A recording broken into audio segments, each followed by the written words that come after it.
which were farmed biodynamically as well. So that means doing things in phase cycles, which sounds a bit Harry Potter does organics, but it's a kind of a really ancient way of making wine and using particular sprays made from things like horsehair and silica to kind of spray onto vineyards and develop that system. And her vines it was 30 degrees, 35 degrees in the vineyards. Her vines, the leaves were dark green, sappy, bendy, healthy. The wood was all kind of just looked good, you know, looked healthy. The neighbours' vineyards, which were farmed agrochemically, just looked sad. They looked tired. They looked like they were suffering from the heat. The ground was just bare earth, whereas in Birgit's vineyards it was covered in grass and it was like healthy, and it was just a very different experience, and it was always full of nature as well, so a lot more natural. And people kind of think, well, you can only do that on a small scale, which is, I guess, you know, tradition. Lots of the organic and natural producers are smaller scale producers. One of the other guys I visited 2 years ago in Austria was Gunnar Heinrich. And when I visited them 20 years ago, when they were first starting out, and they had about 2 or 3 hectares, and they were making wine in the cellar of their house. Now they control 100 hectares. A lot of which they own, but a lot of which they buy contracted grapes from other growers they work with really closely, and they farm everything biodynamically and organically, but they're incredibly meticulous in what they do. So 100 hectares is about 500,000 bottles of wine a year. So that's not a garden of fate. That's a quite significant operation, and then. One of the hazards, well, there are lots of hazards of farming organically and naturally, in that you can lose your crop overnight. And the third one we're going to taste is an Albarino, and he's real struggles with mildew because of the high humidity and because of the high rainfall in northern Spain. And he lost 2 years ago. He lost 90% of his crop, pretty much overnight because of the impact of mildew. And so there's impacts from that, and there's impacts from pests and stuff. But essentially, you know, it takes a lot of management, but it's something you can achieve. But there is more jeopardy, and there's more. There needs to be more kind of input. But what you're really trying to do is grow the best possible grapes, so that when you get them into the winery, you can do as little as possible. And people describe it as minimal intervention, but I've described it more as minimal manipulation. Because, like I was saying at the beginning, you've got a bucket full of organically grown grapes. You've got everything you need to make wine. It's all there already. But there's a lot that you can do. You know, you can buy yeast, you can do cryo extraction, you can chaptalize, you can deacidify, you can add acid, you can add tannin, you can add gum, you can do a whole shed load of stuff. But natural winemaking is about trying to guide your beautiful grapes, healthy grapes, with that you've carefully gone through the vineyard and picked really carefully with your hand pickers, because they can sort out any dodgy bunches and discard the leaves and that kind of stuff. Get those grapes cool to the winery, and then just guide them through the system. So the fermentation will happen naturally.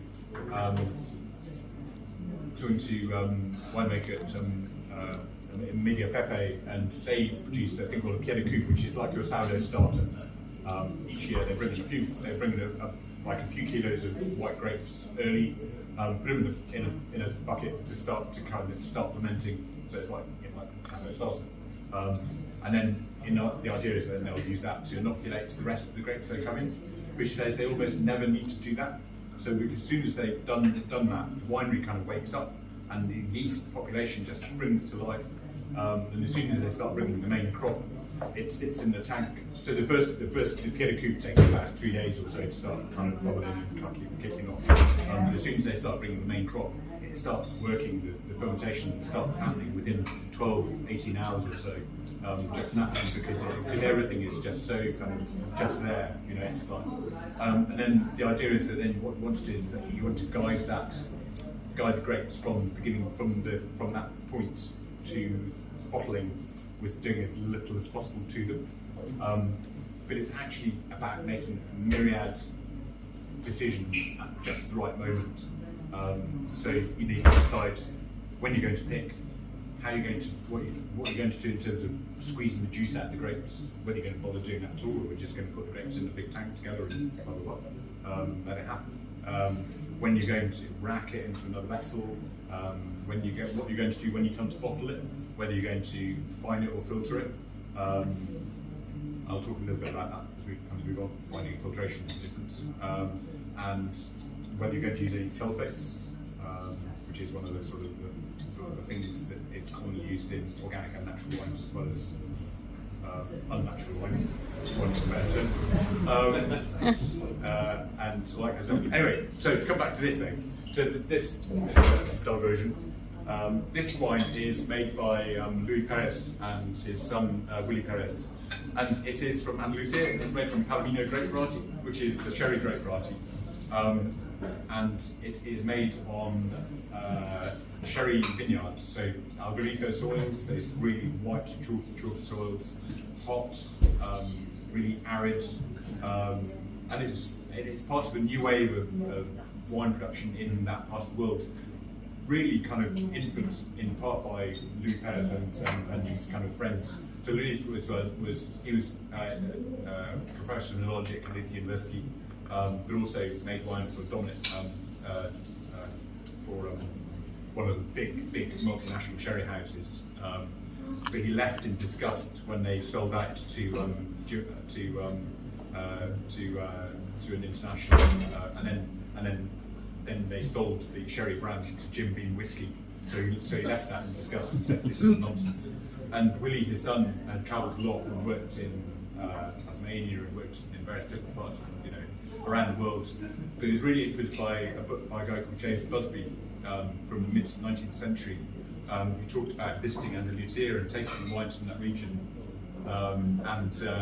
and just at that time, the producers were really aware of the different characters of the different vineyard sites, and so they were not doing sort of what you described now as being sherry style wines. They were fortifying the same kind of way, producing these kind of very quite oxidative kind of styles of wines. They were producing fresh wines from chalky vineyards, Algarito soils, and so Willie was kind of persuaded his father and some other friends to kind of start making wines in this kind of style.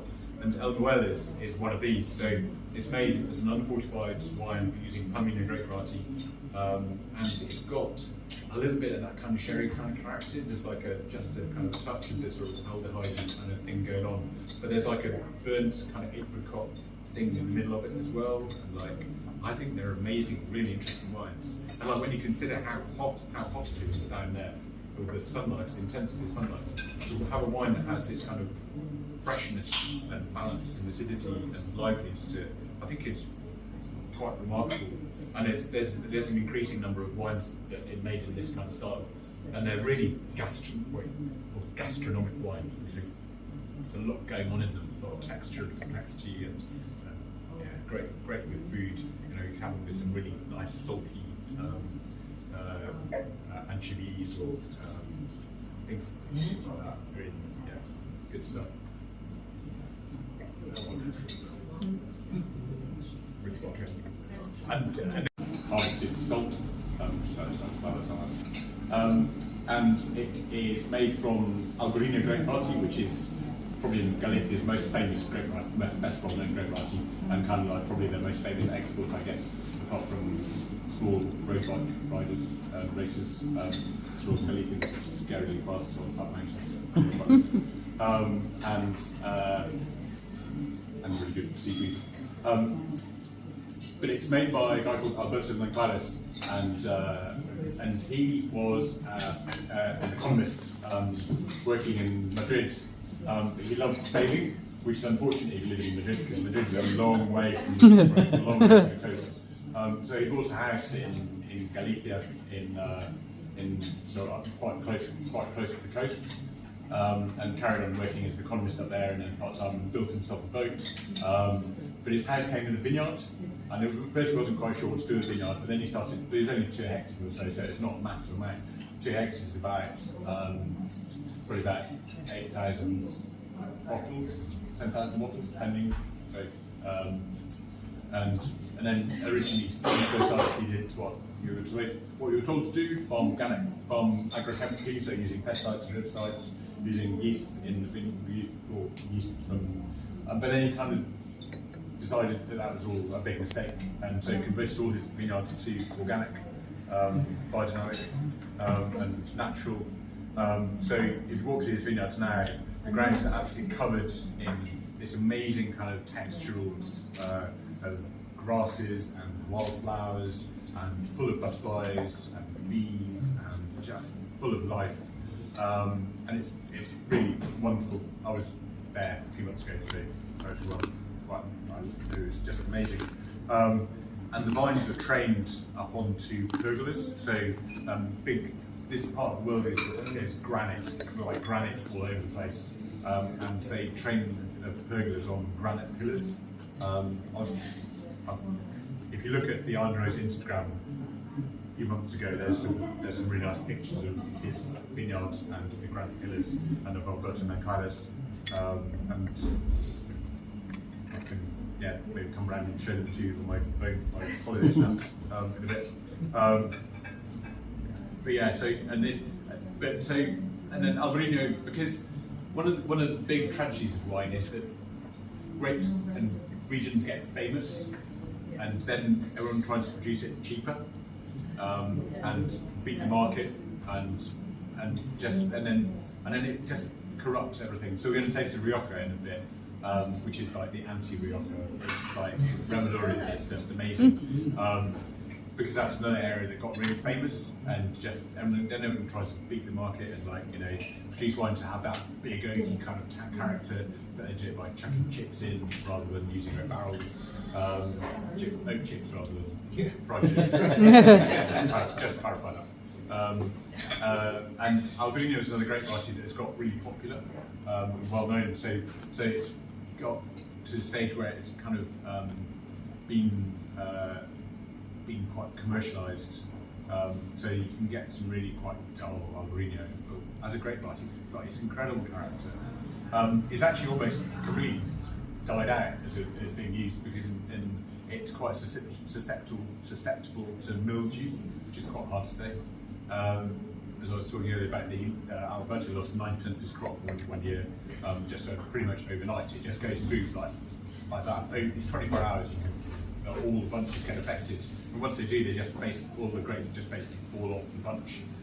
They go kind of grey, mouldy. You just can't do anything with it at all. So in the sort of 80s, it was rescued by another producer we worked with actually, his grandfather, and he kind of we just tried to rescue it because it was really in danger of being replaced by mildew-resistant hybrids and high-yielding grape varieties as well, because Albarino is not a high-yielding grape variety, and so that's important because it means like you get more yield per hectare, you can make more wine and sell for more, you get more money. But it's not always good for quality. So you want to kind of restrict the yield so the vines are not trying to produce too much fruit, and the fruit they're producing is more complex and more characterful, and there's more going on there. Anyway, but this wine is called the Poco Bella, which basically means kind of like in the old style. So it is the kind of standard route to make white wine is you put the grapes in a press, in a hydraulic press. You squeeze the juice out. You chuck away the skins, and you ferment the juice on its own in stainless steel, often with chilling, with cooling, and with cultured yeast if you're doing it in the kind of the standard kind of way that you'd always do it at wine school. And then it'll finish fermenting in a couple of weeks. The cultured yeast will take it from beginning to end in about 2 weeks, so turn all the sugar into alcohol, and then you can rack it, which means move it to a new tank, fine it, which means adding a protein, which is traditionally things like egg white or isinglass, particularly white wine, which is from fish bladders, or skim milk, casein, or nowadays it's things like bentonite, which is clay, or one from PVPP, which is a synthetic protein, or one from peas, from vegetable protein. And finding this process of wine makes a wine not vegan or vegetarian or whatever. And that finding it just removes the haze, the suspended solids. And the haze, I like hazy wines are fine. Haze is a natural condition of wine, just as it's a natural condition of apple juice or any kind of juice. And so haze is great. And the second process you do is filtration. So filtration is taking out the big bits, and that's using basically a coarse filter, like a paper filter or a physical filter, and that's just basically take out the lumps, take out the dead frogs, spiders, winemakers' bones, all that kind of stuff. And that again is a cosmetic thing largely. And then you can, for a white, and then often you'll do like a bit of chill stabilization, which is to reduce the temperature of wine to below zero for a period, because that makes tartaric acid that's naturally in the wine crystallize out. So then you rack it off and bottle the wine without any time. Because often you'll find, well, particularly with us, you'll find wine with little crystals in the bottom of the glass, bottom of the bottle, which is always never broken glass. If it is, we're in trouble. It's almost always just tartaric acid, which naturally precipitates out wine after a period in the bottle. But it's a cosmetic thing again to reduce the temperature of wine, to do that kind of chill stabilization. But the more you do that kind of stuff, the more you remove character from the wine, and you're removing the essentials of what it's about. And what you want to be doing is producing wine that doesn't need all that kind of stuff doing to it. You want to pick your beautiful grapes, or grow beautiful grapes, pick them really carefully, sort them really carefully, process them in winemaking in a really non-interventionist, minimal manipulation kind of manner, and then put it in a bottle as simply as possible. That's what you want to do. But this wine is made in a really quite old school style. So you pick the grapes by hand, and then they tread them with their feet to extract the juice, and it sits on the skins for a couple of days, which is not something you normally do with white wine. But within the skins you have a lot of aromatics, and a lot of texture, and you have tannin and a lot of flavour, and so when you press white grapes and you check away the skins, you're checking away a lot of flavour. And if you've been in Glou before, you'll know we sell, and Iron Rose, you know we sell a lot of orange wine, skin macerated white wines, and that's what that is. It's basically white wines made so they make them red. So you macerate the juice with the skins and ferment it with the skins to extract more colour and more tannins and more structure and stuff. So this is like a mini orange, just like a couple of days, just to give a little bit more texture and a little more character. And then it's fermented, it's transferred to a single 1,000 litre chestnut barrel. So 1,000 litres is about 1,200 bottles, and that is the sum total of the production each year, pretty much.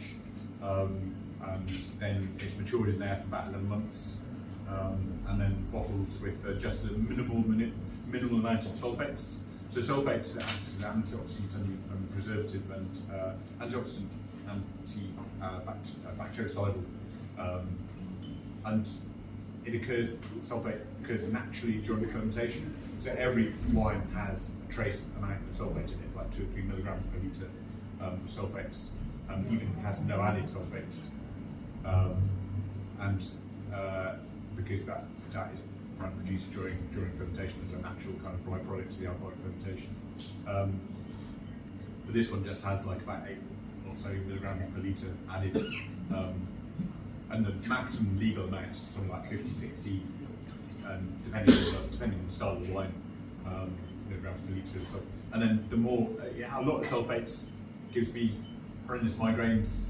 It reduces it strips out colour, strips out flavour, you can smell it, and it's just, the idea is it preserves wine to keep them for longer, and there's this idea that natural wines don't age because they have no sulfates or low sulfates, but that's bollocks. Well-made wine, aged brilliantly, tasted some wine, some cashew nut, by some Stefano Bellotti, which was 30, 40 years old, made with no sulfites, because he was one of the first guys to really go into making wine naturally. And they were amazing, apart from one that was corked, which was somewhat tragic, but because it's corking is a bacterial infection of corking, it's just one of those things. And Stefano was deeply disappointed that his wine was corked after 30 years. Yeah, so this is so this is Albariño, but it's a bit more textural and complex and more going on in it. And again, it's another kind of, it'd be great with like some really good seafood or some like salty cheese, some manchego, or just on its own, it's nice too. But like quite robust flavours, things like octopus and shellfish, really fantastic shellfish in Galicia.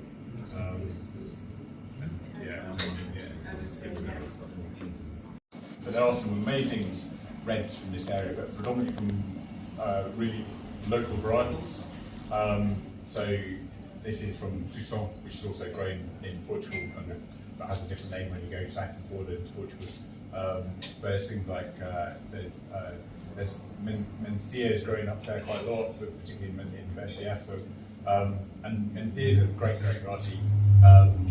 People liken it to Pinot Noir of Spain because it can be quite a bit lighter and quite lower in tannin, and a sort of slightly soft style, and it can be quite chunky. We've got one from the Esso at the moment, Tesfilas, which is going into by the glass. It's not running by the glass, which has got a bit of oak aging as well, and it's quite chunky wine. So it's it's good. We also do one from. We've had one from Artisan and Claret, the guy who made the last one, which was incredible. It was like burgundy. It was like just really fine, and beautiful, and fragrant, and elegant, and quite lifted, and quite low alcohol.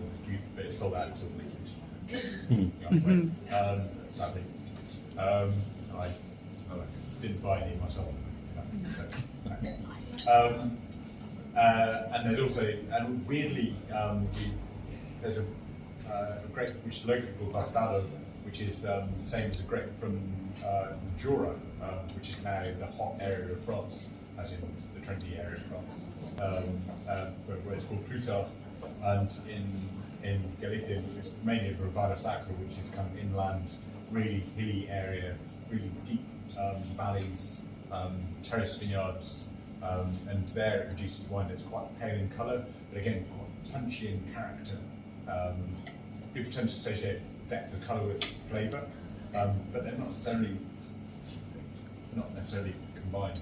They may be indicative, and you have to be quite careful of that kind of thing as well. And like, kind of taste wine and think it's sweet, but actually it's just the ripeness of fruit that's the thing.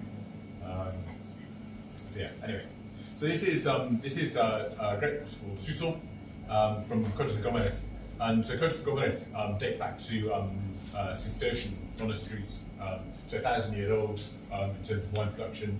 It's a big amphitheatre that faces towards the Atlantic. It's a bit lower in altitude, so it's about 300-400 metres than Ribera Sacra, which is quite high, sort of 700-800 metres or so, so a bit warmer.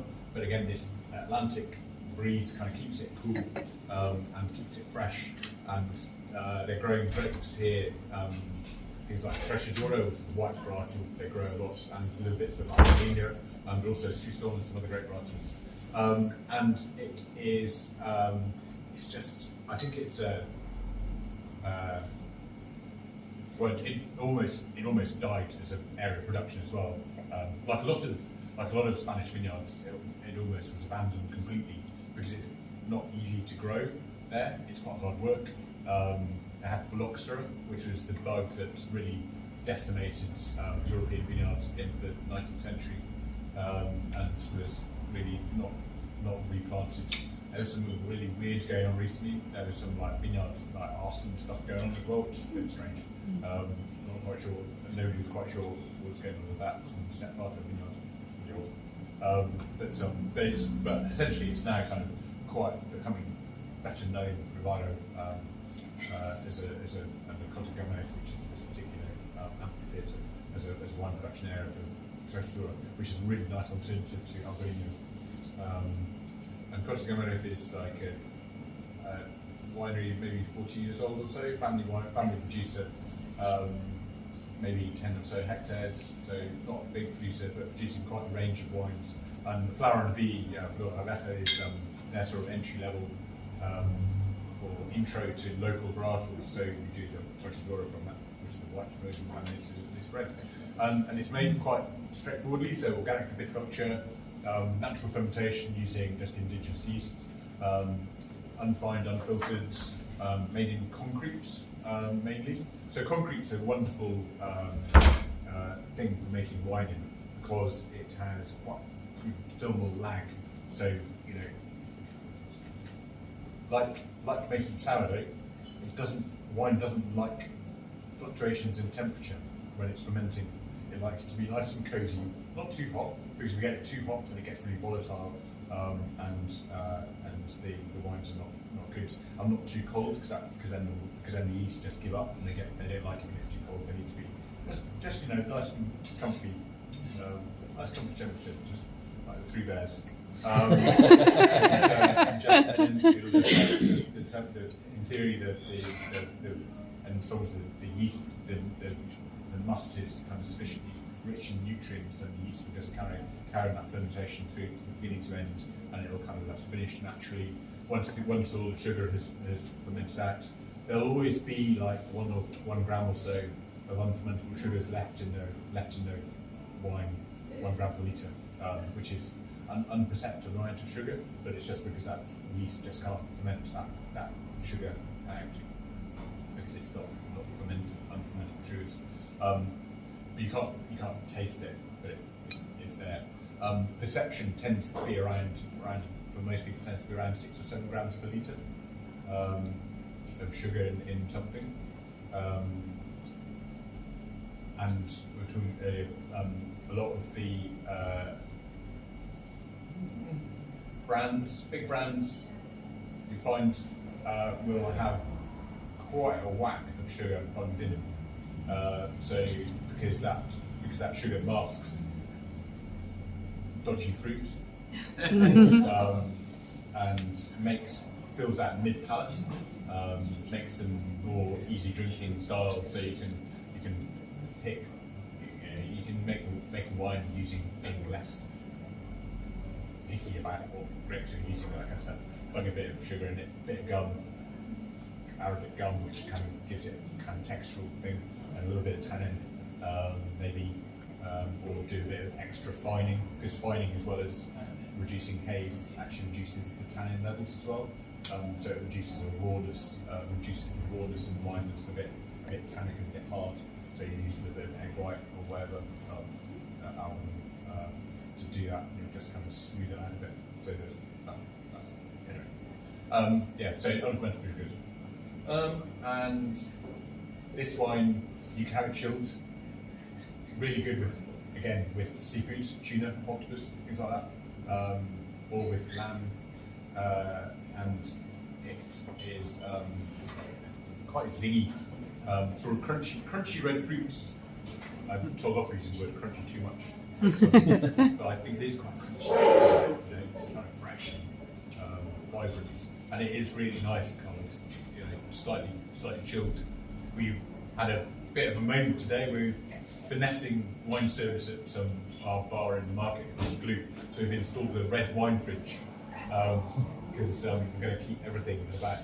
So partly it dates back when I first started wine back in the UK. I worked for family independent down in the southeast, and we sold wine to places like the Garrick Club in London, and they had a red wine fridge for Beaujolais, which I thought was quite cool when I was a 20-something wine pusher. So yeah, so it's like, so kind of like, so yeah, so we've installed, because I think actually something like this in a like around sort of 15 degrees in the summer is lovely. People have this idea that red wine should be so warm, but actually I think a little bit cooler is a really nice way to do it.